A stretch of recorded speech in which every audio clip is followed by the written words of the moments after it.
Na família do Avivamento, trago um abraço do meu apóstolo, né, que me liberou para estar aqui com vocês adorando. Amém? Eu já ministro, eu tenho um trabalho de mentoria com mulheres já há um tempo, né, e eu trabalho muito na área de cura, né, que é a minha área que eu trabalho, né, cura e libertação, que é uma área que eu já trabalho há um tempo. E nessa manhã vai ser diferente. Então eu quero trazer algo para vocês em torno disso. E eu quero falar com vocês sobre restauração da alma. E quando a gente fala de restauração da alma, a gente acha que é para o outro, né? Para o mundo, para quem não conhece Jesus. E quando a gente fala de restauração de alma, a gente fala para crente, gente. É para gente que está dentro da igreja. É para gente que é ferido todos os dias. É para gente que cuida de gente. Porque cuidar de gente não é fácil. Cuidar de mulher, menos ainda. Porque mulher é problema. Mulher é problema. Quando eu vejo, eu entrei pastora falando de Eva, eu falei, oh Jesus, ele é Eva. Que eu falo que quando Jesus voltar, eu vou pedir 5 minutos com Eva, né? Porque tudo que eu passo hoje é Eva. Mas, que seria de nós sem Eva, né? Amém? Eu quero que vocês abram a palavra do Senhor. Nós vamos andar um pouquinho dentro da Bíblia. Vamos andar hoje um pouquinho, porque eu orando ao Senhor, eu falei, Senhor, né, o que o Senhor tem para aquela igreja? O Senhor tem para aquela casa? O Senhor tem para aquelas mulheres? E o Senhor me deu algumas direções e eu quero compartilhar com vocês. Primeiro eu quero que vocês entendam o que é a restauração da alma. A gente precisa poder entender para poder falar sobre isso, amém? Restauração do nosso homem interior, né? Da nossa mulher interior. Então, quando ele fala de restauração, ele fala de restauração de mente, de emoções. Então, o que é isso? Lembranças agradáveis e desagradáveis. Sonhos, pesadelos. Quando a gente tem muitos pesadelos ou muitos sonhos, tem alguma coisa errada. A gente precisa entender isso. O processo pelo qual, por meio da oração, somos libertos de sentimento, de ressentimento, rejeição, autoridade, depressão, culpa, medo, tristeza, ódio, complexo de inferioridade, autocondenação, o senso de desvalor. Quem aqui tem a mania de se condenar quando está alguma coisa errada? Ai, eu podia ter feito diferente.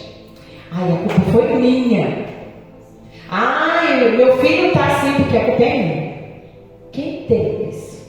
Nós precisamos entender que esse senso de desvalor, esse senso de descuidado, esse senso tem algo errado. Porque quem veio para matar, roubar e destruir? O diabo. E quem te acusa? O diabo. O Senhor trouxe você aqui para te levar a uma restauração.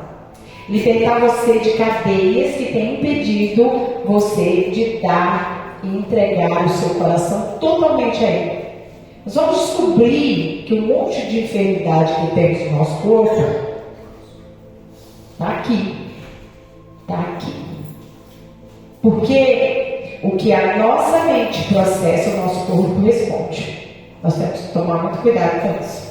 Se em sua vida você tem marcas causadas por experiências ruins do passado, se por meses, anos você vem carregando lembrança, experiência difícil ou palavras que te machucaram, você tem escolhido ou você viver a consequência de tudo isso. Entende o que eu falei aqui? Você tem escolhido, é uma escolha. Eu escolho viver isso.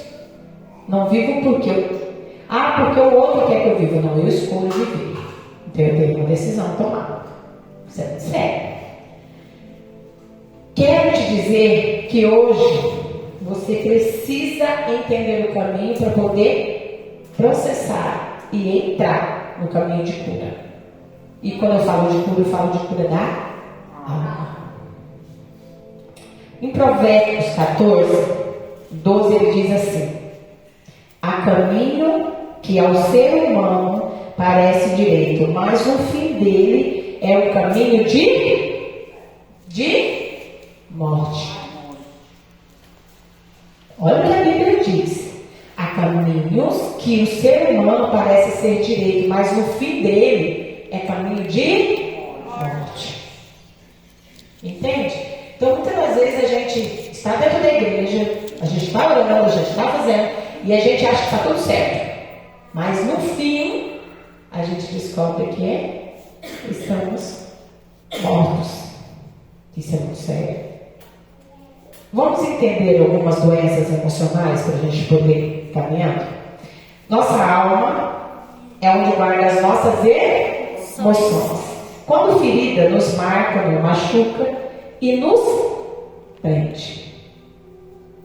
Olha só.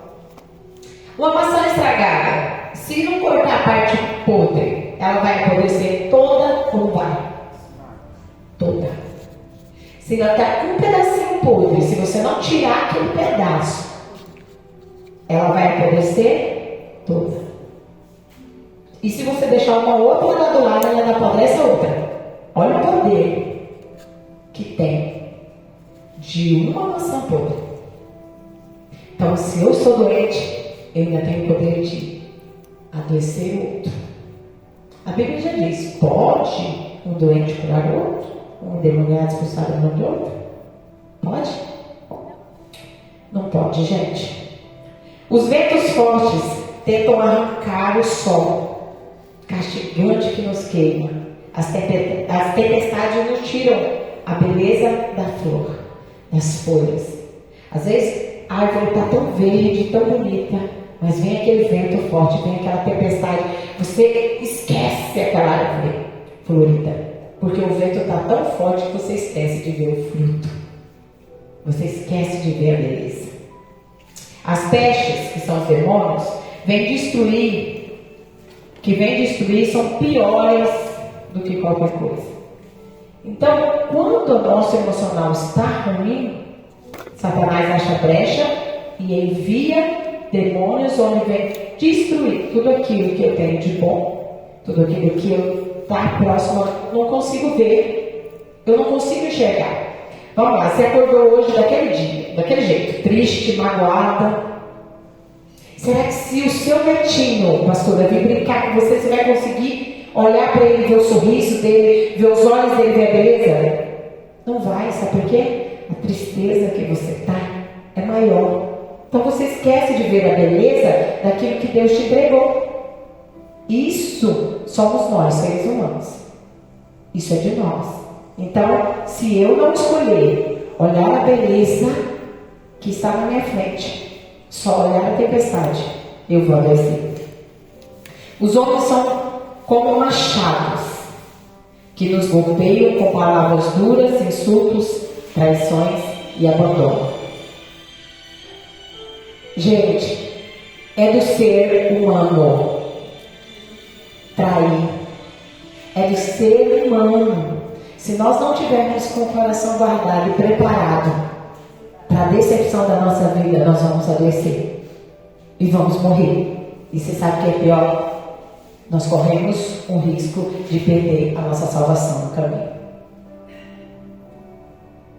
Porque não tem como eu ir para o céu magoada, machucada, com raiva, com ódio. Impossível. Nós vamos aprender que isso é impossível. Uma árvore afetada não poderá dar frutos bons, não poderá ter uma vida que vale a pena. Se a árvore está com toda a estrutura dela machucada, quem aqui já viu um pé de manga que está no tempo de manga e começa toda manga que você vai pegar, já você abre dentro dela, já está podre? É desse jeito, assim somos nós. Assim somos nós. Se eu sou podre, eu vou dar fruto podre. Mas como isso, pastor? Eu só posso dar aquilo que eu tenho. Eu não posso dar aquilo que eu não tenho. Não tem como. Sua raiz está consumida, contaminada por ódio, mágoa, ressentimento, amargura, raiva, tristeza. tem como dar fruto bom. Mas a água viva vai operar um milagre em sua vida hoje. Glória a Deus. Você será como uma árvore boa, frutífera. Sabe por quê? Porque eu aprendo o caminho. Vamos lá em Jó. Abre aí a Bíblia. Vamos lá em Jó. Eu quero que você vá em Jó 14. Eu quero ler o 7 e 8 com você. E ele diz assim: porque há esperança para uma árvore, pois o mesmo cortada voltará a brotar, e não cessarão os seus rebentos, e as suas raízes envelhecerão na terra, e o seu tronco morrerá. O seu tronco morre no chão. O que Jó está falando aqui para a gente? A esperança.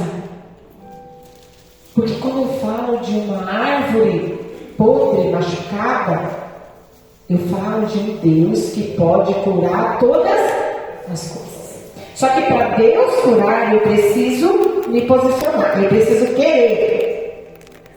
Então eu preciso lembrar todos os dias da verdade que Deus tem sobre a minha e sobre a sua vida. Vamos lá em Romanos. Nós vamos andar, gente. Vamos andar na Bíblia, porque a palavra do Senhor me garante. E eu preciso estar pautada nela.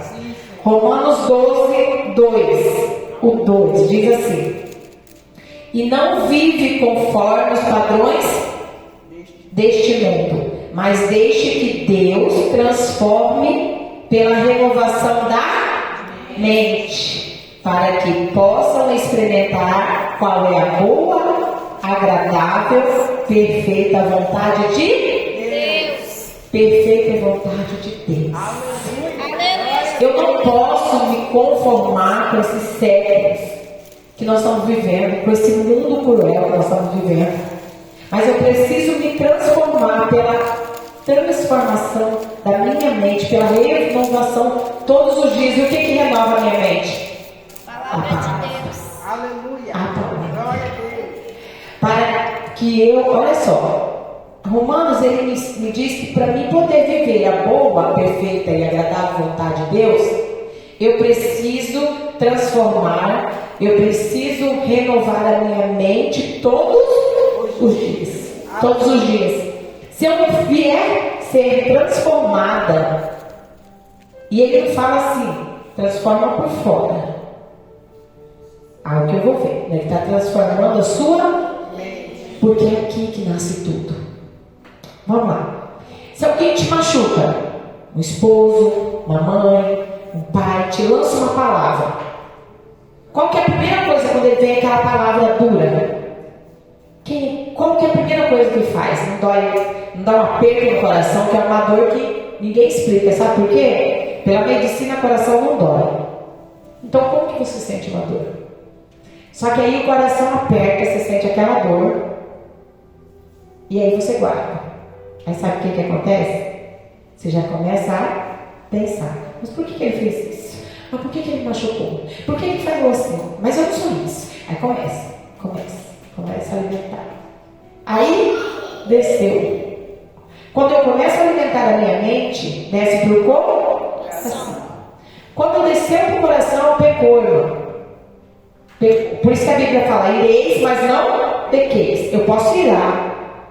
Eu posso não me conformar com esse mundo. Eu posso não aceitar o que está acontecendo. Eu não posso pecar. E onde que o pecado nasce? Quando ele desce no coração. Vem para a minha mente, eu martelo, ele desce no coração. Porque a Bíblia diz que quando ele sai da boca, o coração já está cheio. Já nasceu a semente. Já plantou, ele já enraizou. Quando eu falo, eu já estou machucada, ferida. Já estou querendo matar Deus e todo mundo. Isso a Bíblia já me garante. Porque quando ela fala que quando eu falo, meu coração já está cheio, faz hora. Então nós precisamos vigiar aqui. Veio uma palavra, chegou aqui, para. Em nome de Jesus, sai. Eu preciso renovar minha mente. Eu não sou e eu não aceito essa palavra. Fácil? Não é, gente. Eu falo de experiência, não é fácil. Eu tenho 24 anos de casado. Se eu tenho 8 que eu vivo bem, para a glória de Deus, é muito. Então eu vivi debaixo de palavras de maldição todos os dias. Eu vivi debaixo de pressão. Eu vivi um casamento onde eu fui traída, onde eu fui espancada, agredida. Então eu falo para você daquilo que eu vivi. Eu sei o que eu vivi. Fácil? Não. Mas eu aprendi o caminho daquele que pode curar. Glória a Deus. Porque eu tinha tudo para ser uma mulher doente. Cheguei a ter uma depressão dentro da igreja, viu, gente? Grau 3, onde um médico me proibiu de ir para a igreja. Ele falou: você vai para a igreja vai te matar. O psiquiatra falou: você está proibida. Eu falei: você é louco. Se você for, você vai morrer. Eu falei: está repreendido em nome de Jesus. E aí eu tive que trabalhar na minha mente. Mas várias vezes eu entrei na igreja e falava: será que essa igreja vai me matar? Porque eu olhava a igreja, o templo, né? Não olhava as pessoas: será que essa igreja vai me matar? Olha a que ponto nós chegamos. A que ponto Satanás nos deixa. Dentro da igreja. Porque nessa época, eu não só, quando eu tive depressão, eu não era só obreira. Eu era funcionária da minha igreja. Eu era funcionária, secretária da minha igreja, das 8 da manhã às 6 da tarde, das 6 da tarde até 11 horas eu era obreira. Então eu tinha tempo para nada. Falando. Não, quando o médico falou assim, eu falei: só tá louco. Eu, uma mulher ativa, trabalho, faço isso, 2 filhas, não. Ele falou: você vai morrer? Quando ele falou: você vai morrer, eu falei: Jesus, espera aí, o que está acontecendo aqui? Eu preciso me atentar. Porque Pedro não atentou, eu preciso me atentar. O que é isso? Mas cheguei a ficar. Tomei medicação por meses ainda. Até eu chegar e falar: não quero mais. Para quê? Por que essa verdade prevalece em nós? Como que eu faço para essa verdade prevalecer em mim? Como que eu faço para que essa verdade de Romanos 12 prevaleça na minha vida, gente? Primeiro, eu preciso conhecer o que Deus tem para mim. Você precisa conhecer o que Deus tem para você. Segundo, trazer à existência a verdade de Deus sobre a sua vida todos os dias. Eu precisava olhar no espelho e falar assim: eu sou filha. Por mais que o mundo diga que eu não sou, eu sou filha amada. Eu sou escolhida. Eu precisava declarar isso para mim mesmo acreditar, porque nem eu acreditava. Terceiro, eu preciso mudar a minha maneira de pensar. Porque quando eu estou dentro da igreja é muito fácil adorar a Deus, cantar louvor lindo. É fácil. Mas quando eu volto para a minha casa, para a minha realidade, para o meu mundo, aí eu preciso realmente mostrar que eu vivo Jesus, que eu vivo pela fé. Falar que tem fé é fácil. Viver nela é muito difícil. Por isso que ela fala que tem que ser do tamanho do grão de mostarda. Mas eu vejo mulheres falar que tem a fé de Abraão. Na hora que você está dentro da sua casa, que a sua fé é provada, aí você vai ver que o grão de mostarda é menor ainda do que você pensa. Porque colocar em ação não é fácil. Sentimento de incapacidade, aquele sentimento de coitadinha, baixa estima, mágoa, vingança. Gente, eu entrei num processo com Deus quando eu aceitei Jesus, ninguém me levou para Jesus não. Jesus foi e me pegou assim. Jesus, ele literalmente, quando eu engravidei, eu não era, da minha primeira filha, eu não era cristã ainda. Deus usava vaso na rua, você é crente? Ele falou: não vou ser também. Deus falava: tem um projeto quem está no seu ventre. Eu falo, não era crente. Quando a minha filha nasceu, ela nasceu com uma formação, onde os médicos deram 30 dias para ela só de vida. Com 30 dias, ela fez uma cirurgia com um dia de vida, deu 30 dias para ela viver. Com 15 dias ela mamou, com 28 dias ela saiu do hospital, foi nem da UTI. 15 dias ela saiu da UTI. Para honra e glória do Senhor Jesus. E 9 meses depois, eu tive deitada com a minha filha dentro da fêmea, morta. Porque como deu uma formação, ela engasgava, ela podia vomitar, ela vomitou. E ela ficou 20 minutos sem oxigênio no cérebro. E aí, quando eu adentrei ali, o médico não deixou eu entrar, que a enfermeira pegou no meu braço e falou, corre que ela está parando. Quando eu tentei entrar, ele não deixou e eu virei o cão dentro daquele hospital. E quando o médico me chama para dar a notícia, que eu achei que era da morte da minha filha, eu entrei e a minha filha estava sentada. O médico olhou para mim e falou, você crê em Deus? Eu falei, eu creio. Ele falou, só Deus pode explicar isso, eu não posso. A minha medicina não pode. Sua filha ficou 20 minutos sem oxigênio no cérebro. No mínimo era para estar uma mongoloide. Minha filha hoje tem 22 anos para honra e glória do Senhor. Glória a Deus. Foi quando eu aceitei Jesus, 22 anos atrás. E eu aceitei a Jesus ali e eu falo, Senhor, o que é isso? Só que eu entrei em conflito com Deus, porque minha filha mais velha, mais nova, estava com 3 meses quando meu marido aceitou Jesus. Que ele precisou passar pelo vale. Ele sofreu um acidente, meu tio morreu nesse acidente. E ele ficou em cima de uma cama, onde tinha que limpar, fazer tudo. E Deus tinha usado um vaso que ia tratar ele. Só que ali Deus começou a tratar comigo.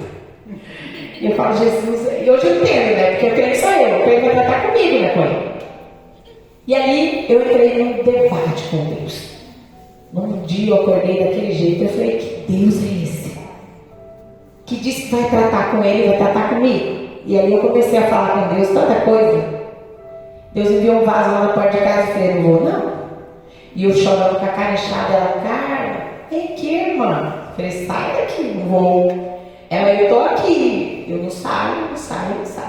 E brigando aqui com Deus, falei, você ainda manda alguém aqui? Não quero, eu não vou sair. E ela falou, eu tô te vendo. Eu falei, além de tudo é mentirosa. E ali quando aquela irmã falou, não sai daqui enquanto você não vier. Eu lavei o rosto e fui lá, toda peituda, né? Fala, irmã, vem aqui um pouquinho, amada. Falei, pode falar, estou escutando, ouço no ouvido, que eu era dessa. E ela falou assim, por favor, abre aqui para mim. Com tanta calma, eu fui abrir o portão e falei, fala, irmã, o que a senhora quer? Ela já entra marchando e a mão foi quase na minha cara, né? Batia no meu peito, onde Deus falou para mim, quem você pensa que você é? Antes de eu tratar com ele, eu vou tratar com você. Você é mau caráter. Você é isso, você é aquilo. E ali ele jogou na minha cara meus piores defeitos. E eu tive que murchar. Meu marido tinha um decreto que ele nunca mais andaria. E eu entrei, ele falou, levanta aquele homem que eu quero falar com ele. Eu olhei e falei, Jesus. Ali o Senhor determinou que ele ia andar. Falou, levanta e anda. Eu não te tirei de lá para você ficar prostrado. Você vai seguir. Caminhar com a minha filha. Meu marido era enfermeiro, passava 36 horas fora de casa. Para honra e glória do Senhor Jesus, hoje tem 18 anos que o Senhor tirou meu marido de dentro de um hospital para fazer a obra comigo. E tem sustentado eles agora. Louvado seja o Senhor. Salmos 1 diz assim, bem-aventurado o homem que anda no caminho do... Sim. Mateus 5,44 diz assim, amai os vossos inimigos e orai por quem te persegue.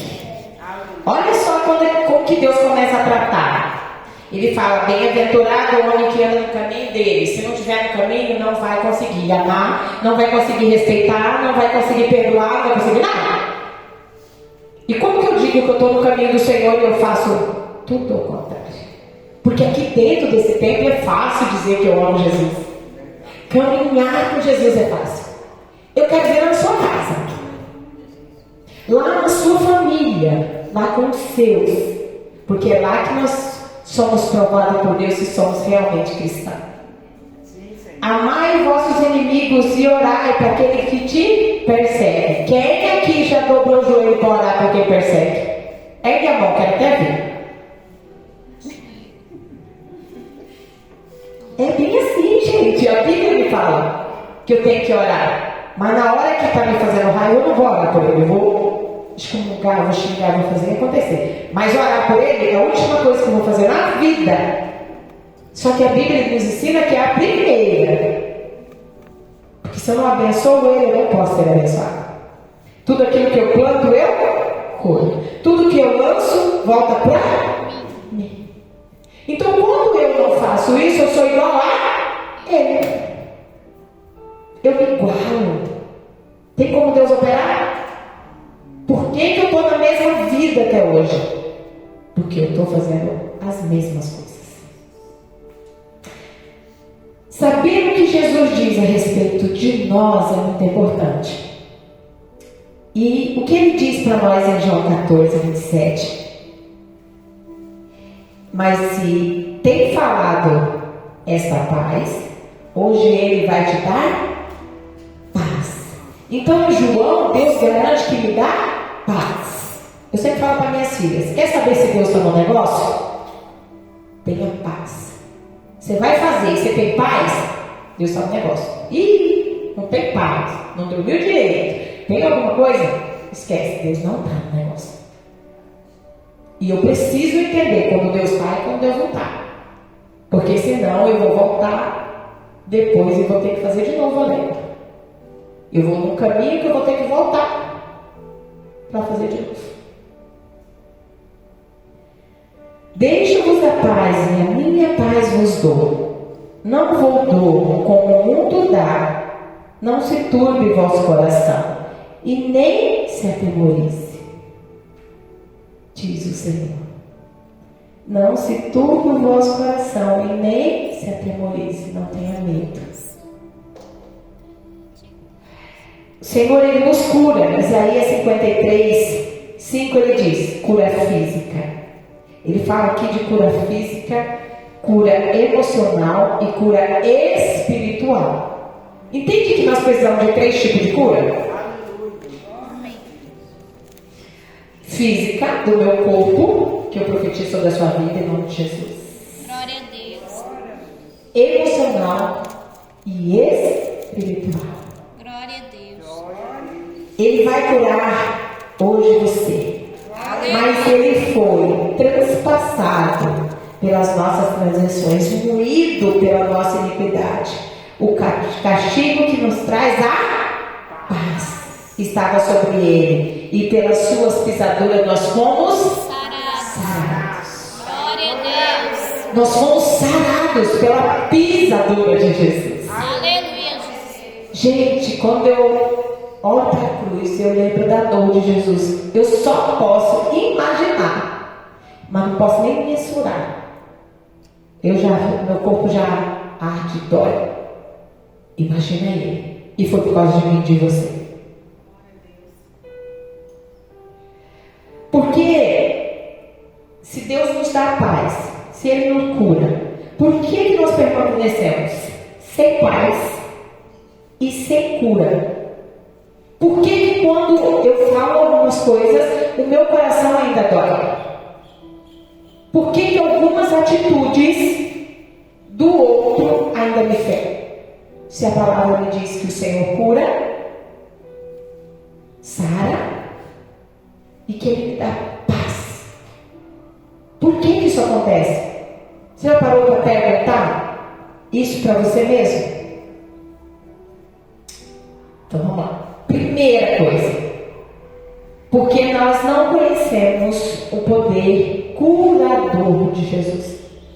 Se eu não estou recebendo a cura de Deus, eu não conheci o Deus que cura. E outra coisa é que nós estamos buscando em fontes erradas. Nós estamos buscando em outras coisas a nossa cura, em outras fontes, e não em Jesus. Mas como pode isso?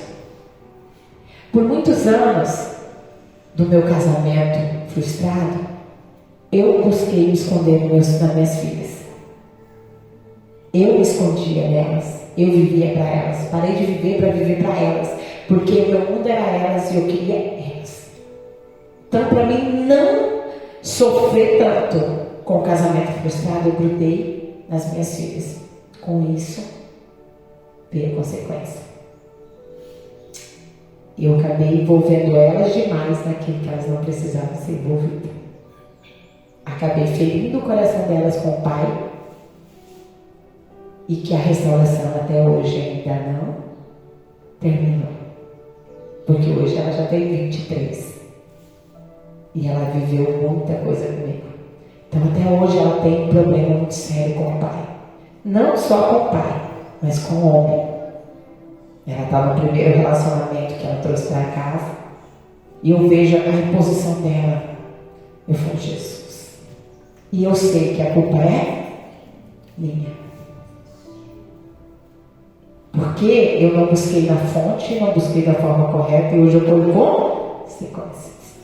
Então eu preciso entender as consequências das minhas atitudes. Porque é muito fácil falar que é o diabo, né? Porque o diabo é culpado de tudo mesmo. Então tudo que acontece é Satanás. Mentira. São consequências de escolhas minhas. E eu preciso entrar diante de Deus e falar, Senhor, eu escolhi isso. Então a consequência é essa e a culpa é minha. Porque quando eu declaro que a culpa é minha, eu reconheço, Satanás não pode me acusar. E ele não atua mais. Isso é um dos primeiros passos para poder receber a cura. Aleluia. Conselhos humanos, psicólogos, até mesmo nosso tempo. Nós colocamos uma pedra sobre o problema, nós escondemos o problema.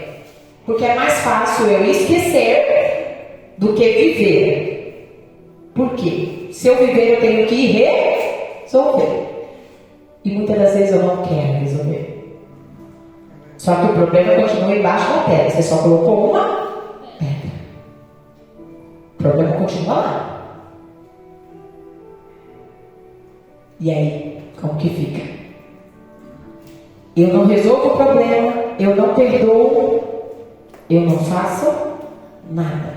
E aí? Abra comigo Lucas 6. Eu quero ler o 37 e 38 com você. E eu quero te dizer por que você precisa perdoar. Por que eu preciso perdoar? Por que eu preciso liderar? Por que eu preciso? Primeiro, para viver uma vida livre. Para me ser livre, livre de dores, livre de enfermidade. Gente, hoje é comprovado cientificamente que câncer é uma doença da alma. Depressão, ansiedade são doenças da alma. Sabe o que causa isso? Falta de perdão. Falta de tratar. Falta de liberar. Eu tenho 43 anos. Eu costumava estar repreendida. Costumava dizer que eu fui órfã de pai morto e órfã de mãe viva. Porque eu não conheci meu pai, mas no meu processo, gente, hoje eu tenho acesso à minha irmã, que é filha do meu pai, que eu nunca soube que tinha. No meu processo eu tive que ir até o meu pai. Só que quando eu cheguei, até ele, quando eu achei o meu pai, porque Deus falou que ia trazer, quando Deus trouxe até na minha casa, assim. No dia que eu encontrei ele, fazia 7 anos que ele tinha morrido. E eu sempre disse que eu fui órfã de pai morto e órfã de mãe viva, porque eu vim morar em Cuiabá com 7 anos. Minha mãe me teve no Rio de Janeiro, me levou para o Maranhão, deixou com minha avó e veio para Cuiabá. Eu vim para Cuiabá com 7 anos, morar com ela. Nisso ela se envolveu, tinha um relacionamento, depois se envolveu com outro. E esse homem que ela se envolveu ficou por 30 anos, que morreu tem 2 anos. Foi o meu abusador, foi o homem que abusou da minha vida, que molestou a minha vida toda. Minha mãe sempre soube, nunca cuidou, pelo contrário. Quando eu falei para ela que ia sair de casa, ela falava assim: Se você sair por uma porta, ele sai pela outra. E é isso. Eu tive que viver com isso. E o mais, eu criei as minhas filhas com o meu acusador. As minhas 2 filhas, mulher. Só que ele foi mais burro nas minhas filhas do que a minha própria mãe. Entende? Foi mais fácil para mim perdoar ele de tudo que ele fez comigo do que a minha mãe, do que ela não fez. Então eu falo para você, não é fácil, mas é necessário. Lucas 6,37 diz assim: não julgue e você não será Julgado. Não condene e vocês não serão Condenados. Perdoe e serão Perdoados. Dê e lhe será Receberão.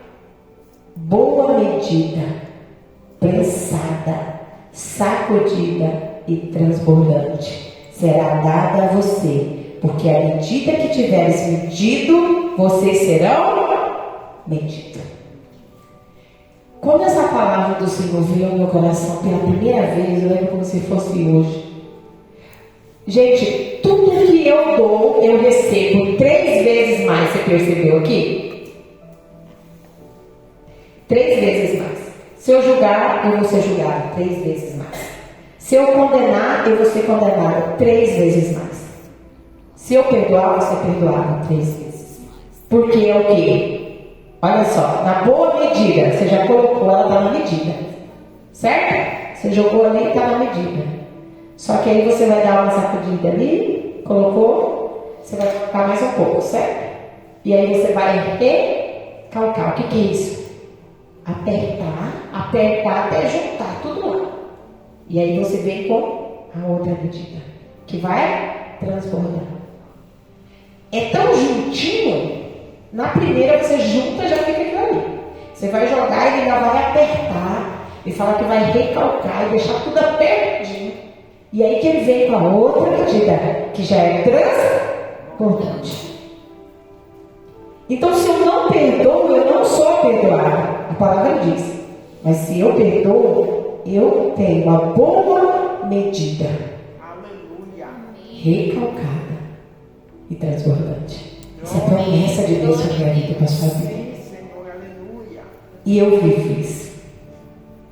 Para a glória de Deus. Glória a Jesus. Aleluia. A falta do perdão dá ao inimigo uma autorização legal, uma legalidade para te atormentar, te oprimir, te deixando presa em cadeias. Temos que perdoar o outro para nos libertar do nosso passado. Dessa maneira, Satanás não obtém vantagem sobre nós. O perdão é o primeiro caminho para a libertação. Gente, eu costumo dizer que o perdão é como se você pegasse uma corrente, colocasse no seu pé e colocasse no pé do outro. Você não perdoa. Então eu coloquei no pé da irmã, no que é seu nome? Caio. Se eu não perdoo ela, a minha corrente está ligada a ela, ok? Mas aí eu não perdoo a outra irmã. Eu já estou, minha corrente é mais a ela. Eu não perdoo a Micaela. E já tem mais a Micaela aqui. Quando eu vou andar, eu vou conseguir levar elas tudo comigo? Vou conseguir? Não vou conseguir. E se vai aumentando? É que não anda. Eu não ando, porque elas me seguram. Só que aqui, se eu não perdoo, eu não sou perdoado. Então eu também não falo, pai. Porque a Bíblia diz que o que me separa de Deus? O que me separa de Deus? O pecado. Se eu não perdoo, eu estou em pecado. Eu vou ter livre acesso a Deus? Não vou ter. Então eu estou mentindo para mim mesmo. Eu estou dentro da igreja, amarrado. E você sabe o que é pior? Que a Bíblia diz assim: o Senhor dá ordem aos teus anjos ao meu respeito. Ele dá ordem aos anjos, vai lá, pega a carne e tira ela de lá. Quando ele chega aqui, eu estou amarrada com o perdão. Sabe o que Satanás vai falar para ele? Aqui isso não toca não, aqui ó, tem papel assinado. Legalidade. está presa, é minha, acabou. É assim, Satanás, o mundo espiritual é tão real quanto o físico. Só que eles são organizados. Se Satanás chega aqui e o demônio, um demônio chega aqui, o outro já está, ele só bate com tendência de chá. Vou para lá. Ele não invade o espaço do outro. Quem invade o espaço do outro somos nós. Satanás, não. Eles são organizados e obedientes. Eles têm base bíblica e eles seguem a Bíblia e conhecem de cabo a rabo. Por quê? Porque eles eram filhos de Deus. Eles conhecem a Bíblia igual nós, e até melhor. E seguem mais do que a gente. Então, eu quero dizer para vocês, se nós não caminharmos e viver isso aqui, nós vamos viver dentro da igreja, presa a Satanás, Jesus volta e a gente vai para o inferno. Então, quando eu libero o outro, não libero porque o outro é bonzinho, porque o outro é legal, ou porque ele merece. Não, eu libero porque eu quero o meu Pai, eu quero ir para o céu. O outro é que se vire com Jesus. Quando eu entendo que quando eu libero ela, eu saio da frente de Deus.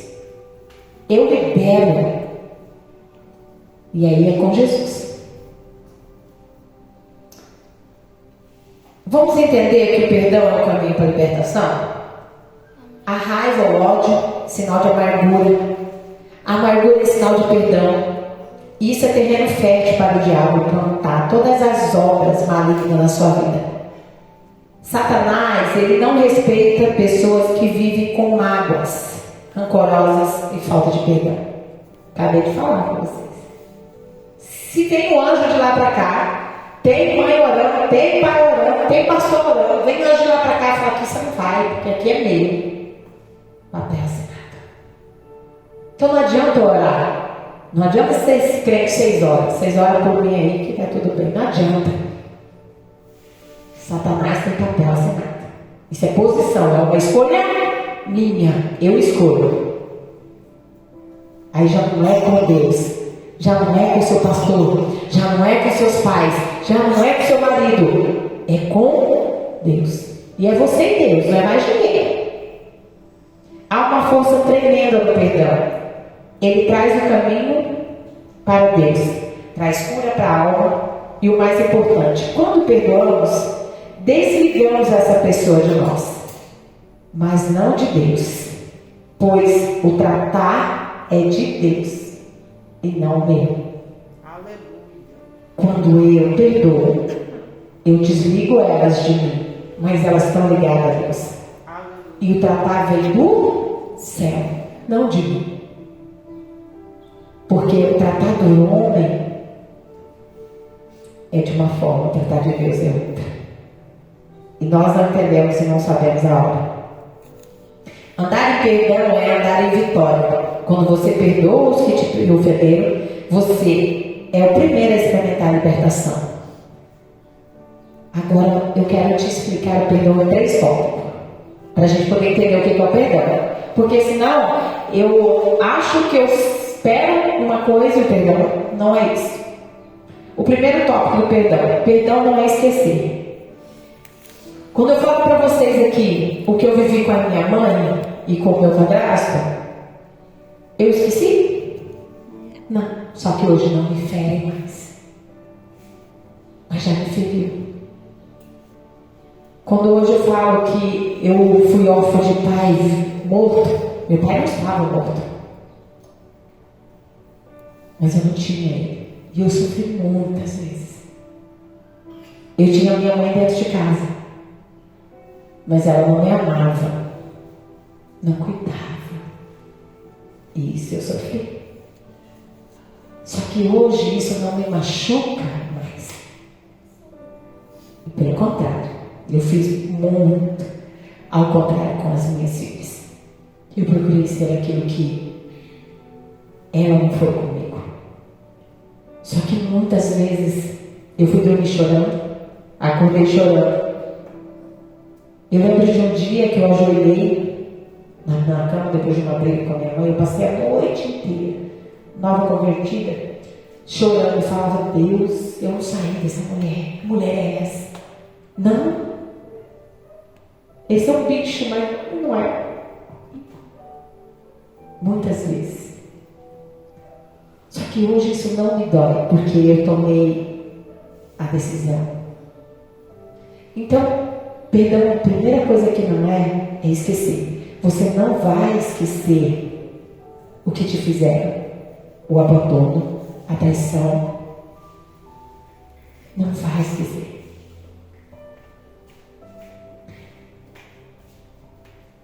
O perdão é uma decisão única e exclusivamente nossa. Porém, ela é muito difícil, porque choca com o nosso conceito de justiça própria. O que queremos é nos vingar. Porém, Romanos 12, abre aí, Romanos 12, 19. O que Romanos 12, 19 diz para nós aí?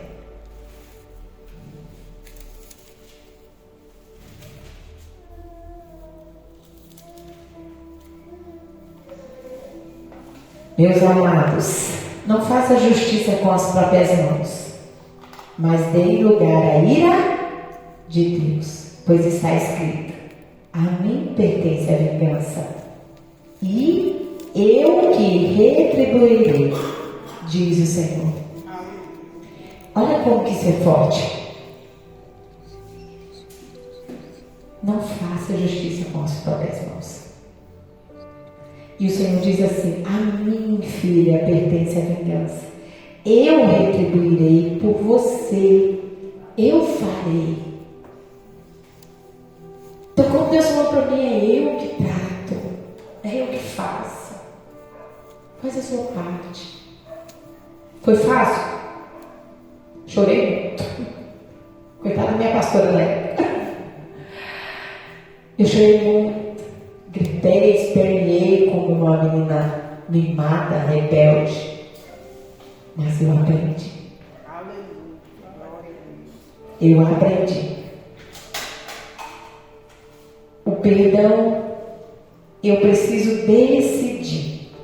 Ele é uma decisão única, sua e minha. Perdoar é aceitar, conviver com as consequências do pecado do outro. Perdoar custa muito caro. Custa renúncia, que é um preço alto. Você vai viver com a consequência do que te aconteceu. Quer você perdoe ou não. A escolha será sempre sua. Viver com mágoas e amargura ou ficar livre mediante o perdão. Que está em Coríntios, 2 Coríntios 5, 21. A justificação está na cruz, e quem não tinha pecado nenhum morreu por mim e por você. Jesus tinha pecado? E quando ele estava lá na cruz, ele dá olha para aquele povo, filha da mãe, que eu costumo dizer, ô Jesus. Ele olha para aquele povo que estava ali condenando ele, bateram nele, humilharam ele. E de lá de cima ele olha e fala assim: perdoa, Pai. Eles não sabem o que fazem. Olha quão grande é o amor de Jesus. Ele olha e fala assim: perdoa eles. São tudo incrédulos, não te conhecem. Fizeram isso por mim, nem sabem o que eles estão fazendo. Gente, muitas das vezes nós somos assim. Nós fizemos um monte de coisa. Jesus também fala assim: perdoa ela. Ela estava sofrendo. Perdoa ela. Perdão te deixa solta, te deixa livre, te libera, manda você embora para casa livre. Jesus, quando ele estava na cruz, ele atribuiu um favor a nós. E ele atribuiu a culpa a ele. E ele não tinha culpa nenhuma. quando você perdoa, você atribui a essa pessoa que te feriu um favor incondicional. Falta de perdão é prisão. Você fica preso ao seu passado. Quem não perdoa perde a capacidade de viver o presente. Gente, isso é sério. Você encara o seu presente com os olhos do passado, sempre vivendo o que já passou. Porque era assim, porque foi assim, porque vai ser assim, porque é. Mas era assim, já fez isso. Eu vivo o meu presente baseado no que eu vivi lá atrás. Eu fiz isso muitas vezes no meu casamento. E aí um dia o Senhor falou comigo assim: eu tiro o lixo e você coloca de volta. Eu falei: meu Deus. Porque eu falava: meu marido, você fez isso, você fez aquilo, porque você fez. Eu trazia tudo à tona de novo. Um dia dentro da igreja eu chorando, eu falei: Senhor. E o Senhor falou assim: filha, para de guardar lixo. Porque eu tiro o lixo de dentro, você vai e coloca tudo de novo. E eu falo: meu Deus, o que eu estou fazendo? Comigo, gente. Você faz com você, não é com o outro.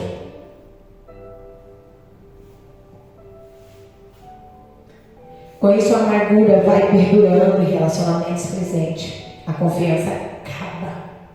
Você se torna uma pessoa amarga, vivendo, trazendo o passado para o presente, em tudo que vive. No seu casamento, nas amizades, com seus pais, com seus filhos. Porque o passado está te impedindo de viver o seu presente. Se o seu passado, se algo que aconteceu lá atrás, vive constantemente no seu presente, tem algo de errado. Você precisa ligar o alerta. Porque você não vai viver o seu presente se você estiver presa no seu passado. Jesus não tem como completar a obra. Não tem como Ele fazer aquilo que Ele te prometeu se você não se posicionar. Se você não perdoa, você é prisioneiro do seu passado. Vamos lá para Jesus na cruz. Odiado, rejeitado, ferido. Mas ainda assim, diz a Pai, lá em Lucas que eu acabei de falar para vocês, perdoa eles. Eles não sabem o que fazem. O mesmo fez Estevão quando foi apedrejado e orou ao Senhor pedindo a Deus que perdoasse. Ele tinha um coração perdoador. Estevão sabia que ia morrer, ele estava ali, todo com a pedra na mão. Quando ele leva a primeira pedrada, ele fala assim: eu perdoo eles. Perdoa eles. Coração perdoador. Estevão conseguiu ver a glória, mesmo diante de toda aquela dor.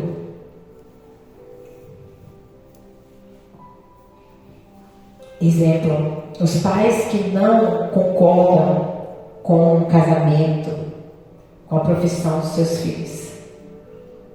Vocês retêm a bênção dos seus filhos, é muito sério. Eu posso até não concordar, eu posso até não gostar, eu só não posso reter. Eu preciso liberar, porque a mesma escolha que eu tive, as minhas filhas têm. A mesma escolha que a sua mãe teve, você tem. Estou ministrando uma pastora amiga e a gente, nesse decorrer, descobriu que ela tinha um problema muito sério com o pai, porque ela tomou para si a dor da traição do pai com a mãe e muitos anos ela viveu isso. Até que, quando a gente sentou e entendeu, ela pôde entender que a escolha da mãe dela, a consequência é da mãe dela. Eu não posso viver a escolha da consequência. A consequência da escolha da minha mãe, do meu pai, das minhas filhas. Quando eu entendo que cada um tem a sua escolha, e cada um tem a consequência dela, eu entendo que eu vou viver em Cristo e que é a consequência dela. Quando a minha mãe me ligou e falou assim, o Ralf está com câncer, eu falei, que é o meu padrasto. Falei, se isso não acontecesse, o meu Deus não seria justo. Porque o meu Deus fala que aqui nós vamos pagar todo. É aqui que nós vamos cumprir. Não é depois, é aqui, agora. É consequências de pecado, de escolha. Não quis Jesus, não quis saber. E ela chorando aos prantos, e agora? Falei, irmã, deixa eu falar uma coisa para você. Precisar de mim, eu estou aqui. Precisar para o médico, estou aqui. Vou te auxiliar. Mas não vou sofrer a sua dor. Você escolheu viver essa dor. A dor é sua. Eu não vou sofrer junto.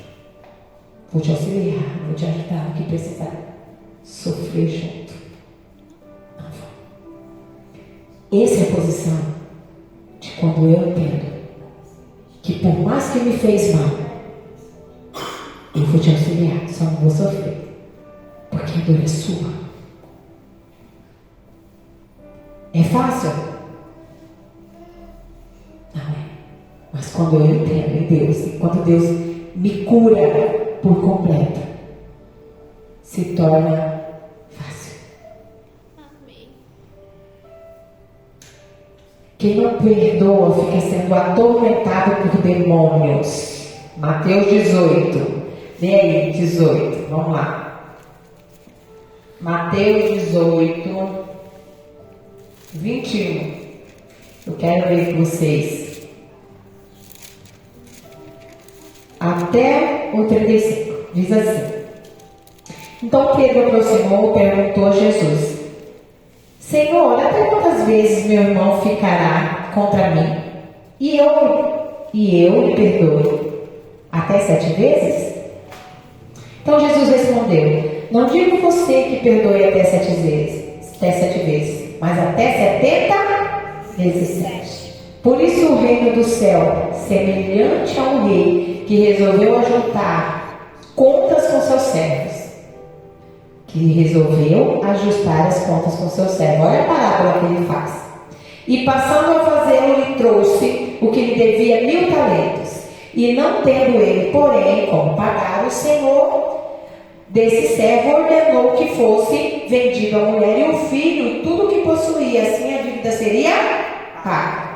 Então o servo, caindo aos pés dele, implora: Tem paciência comigo, eu pagarei tudo, Senhor. E o senhor daquele servo, se compadecendo, mandou embora e perdoou a sua Dívida. Saindo, porém, dali, aquele mesmo servo entrou em um dos seus conservos, que lhe deveria 100 denários.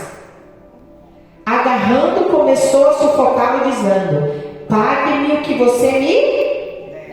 Então seu conservo, caindo aos pés dele, pediu: Tenha paciência comigo, pagarei tudo. Ele, porém, não quis pelo apelo, pelo contrário, foi e lançou a prisão até que saudasse a... Vendo o seu companheiro o que havia acontecido, ficaram muito tristes e foram relatar ao seu tudo o que havia acontecido. Então o Senhor, chamando aquele servo, disse: Servo malvado, eu lhe perdoei aquela dívida toda, porque me implorou. Eu perdoei aquela dívida toda porque você me implorou. Será que você também não deveria ter compaixão do seu conservo, assim como eu tive compaixão de você? Indignando-se, o Senhor entregou aquele servo aos carrascos até que lhe pagasse toda a dívida. Assim também é o meu Pai que está no céu, como fará com você, se do íntimo não perdoar cada um dos seus irmãos. Gente, olha essa parábola como é forte. O Senhor perdoa o seu pecado, o seu erro. E quando chega a você, a sua vez, de perdoar seu pai, sua mãe, seu irmão, seu marido. Você fala, não vou perdoar. Vai lá, você vai ter que pagar. O Senhor veio, você não foi misericordioso, eu fui com você, você não foi. Então agora você também vai sofrer a mesma consequência. Assim conosco. Assim é Jesus comigo e com você. Do jeito que eu faço, eu recebo.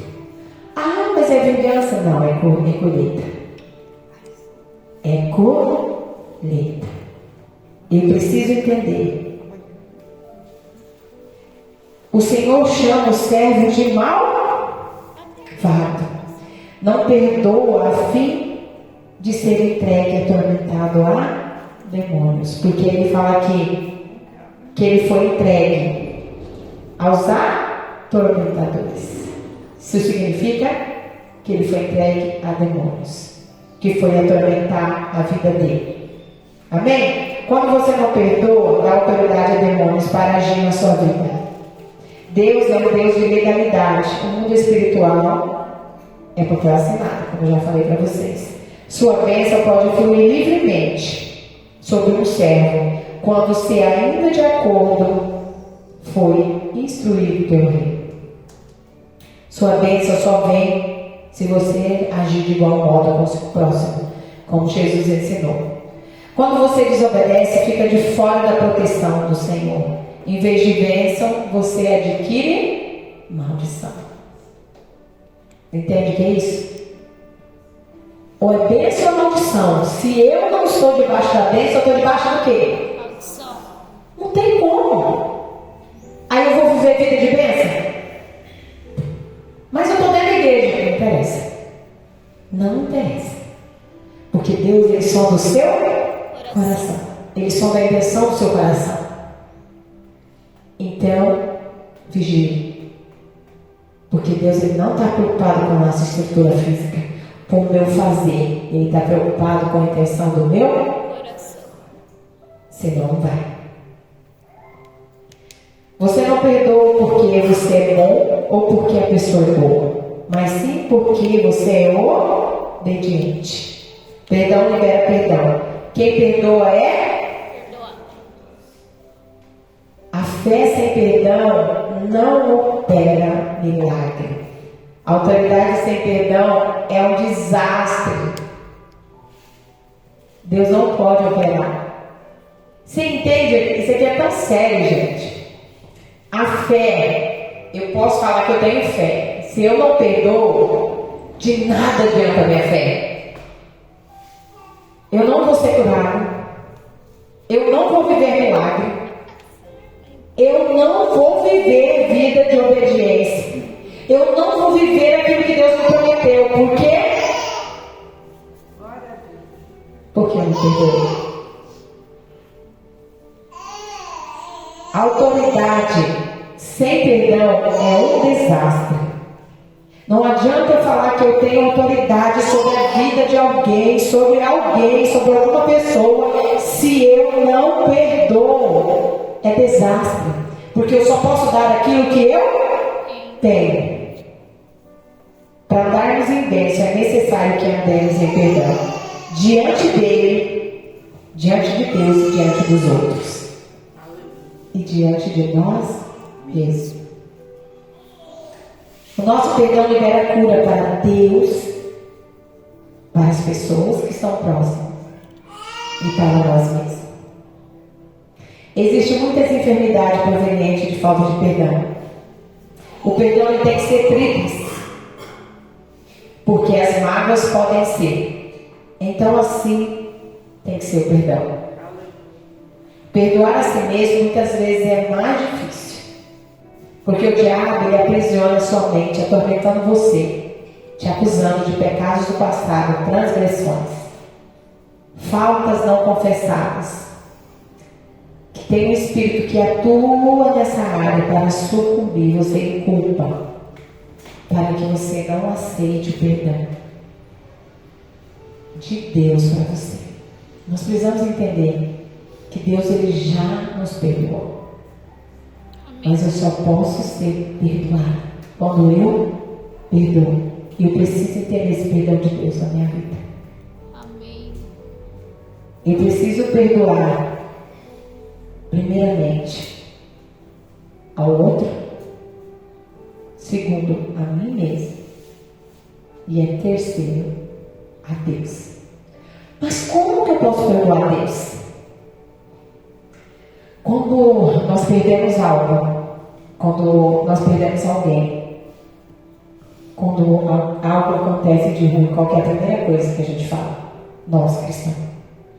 Por que Deus? Deus deixou isso acontecer por quê? Deus, o Senhor não estava ali? Foi assim que Maria fez.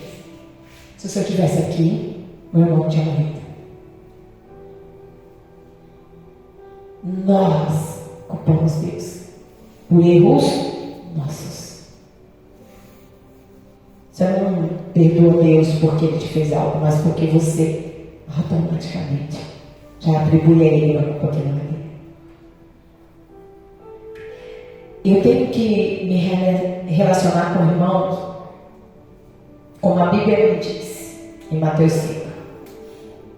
Porque a Bíblia diz que se eu estou sem falar com o irmão, eu tenho que pegar a minha oferta, deixar num banquinho, ir lá resolver com a irmã, para depois voltar, pegar a minha oferta e levar no altar.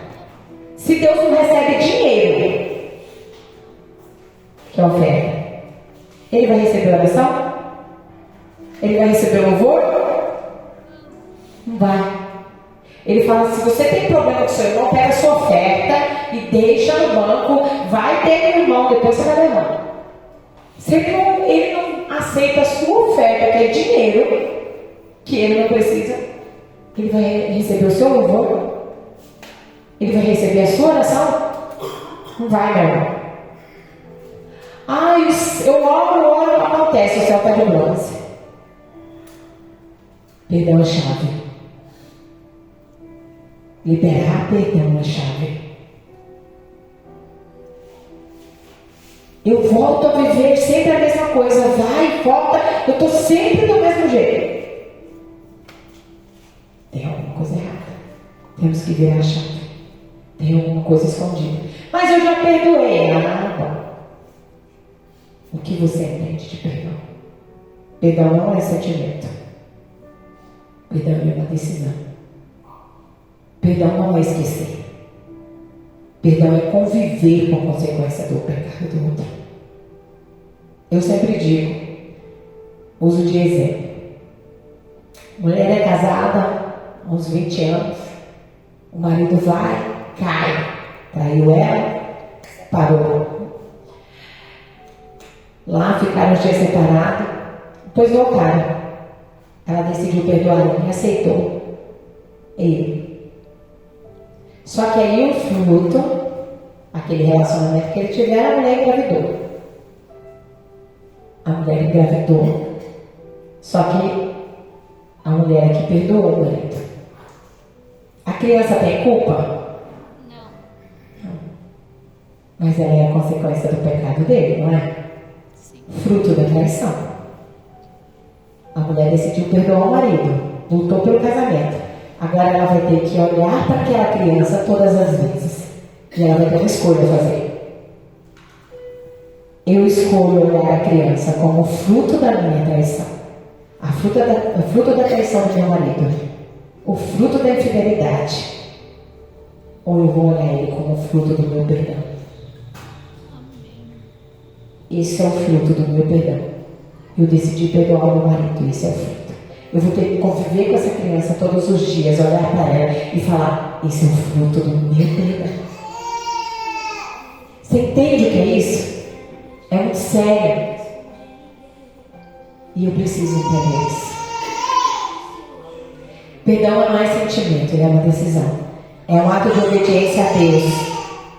Não espere sentir vontade para perdoar, pois ela nunca virá. Após você tomar a decisão de perdoar, Satanás haverá perdido o lugar dele, que ele conquistou na sua vida. E você ganha de imediato o perdão, que não é um sentimento, mas sim uma libertação de amarras que te impede de caminhar. Aleluia. Glória a Deus. Aleluia. E eu quero orar com você em 3 áreas da sua vida. Primeiro que é o perdão. Para você mesmo. Para o outro. E com Deus. Segundo é sobre seus traumas. Porque os traumas nos prendem. E o terceiro é rejeição. Rejeição nos mata. E nós precisamos entender que o Senhor não rejeita ninguém. Eu estava com louvor na cabeça. Quando as meninas começaram a louvar aqui, eu falei, Senhor, quero lindo cada momento. Porque é um louvor que fala muito ao meu coração. Nós precisamos aproveitar cada momento que nós estamos na presença do Senhor. E o Senhor, Ele não rejeita ninguém. Só que Ele precisa nos tratar dentro dos nossos traumas, das nossas dores, das nossas rejeições, da falta de perdão. E não adianta falar para mim que é fácil perdoar. Eu sei que não é. Mas eu preciso aprender que o perdão não é um sentimento. Eu não sinto vontade de perdoar aquela pessoa. Por mais que a minha mãe fez tudo o que ela fez, eu nunca senti vontade de perdoar.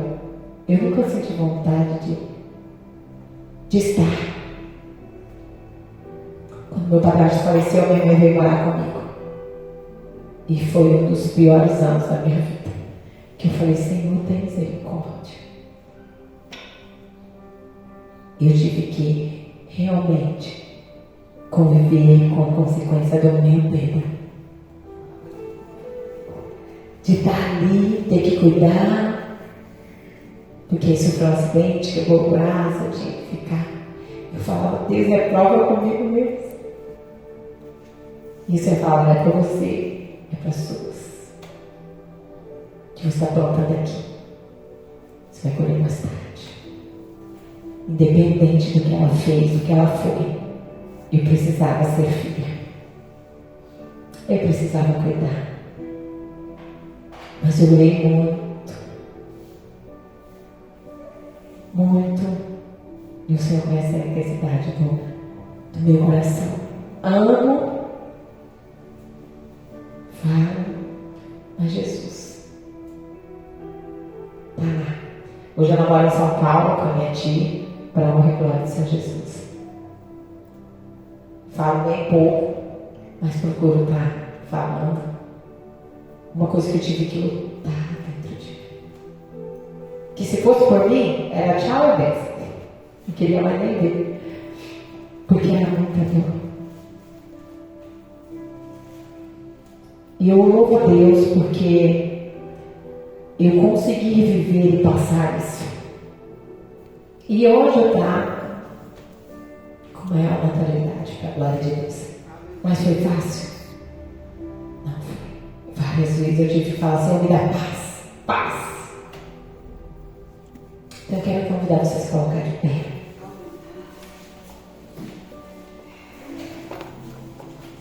Quero que você feche seus olhos onde você está. E nós estamos aqui, gente, entre mulheres de Deus. Mulheres dispostas a fazer a diferença. Vou tirar o sapato aqui. E eu preciso ser verdadeiro diante de Deus. Porque Deus só opera em coração verdadeiros. E eu sei que se você saiu da sua casa, é porque você quer algo novo. Sim, Senhor. Eu quero que você feche os seus olhos. Oh, glória. Aleluia. Entregue aí para o Senhor aquilo que você precisa entregar. Sim, E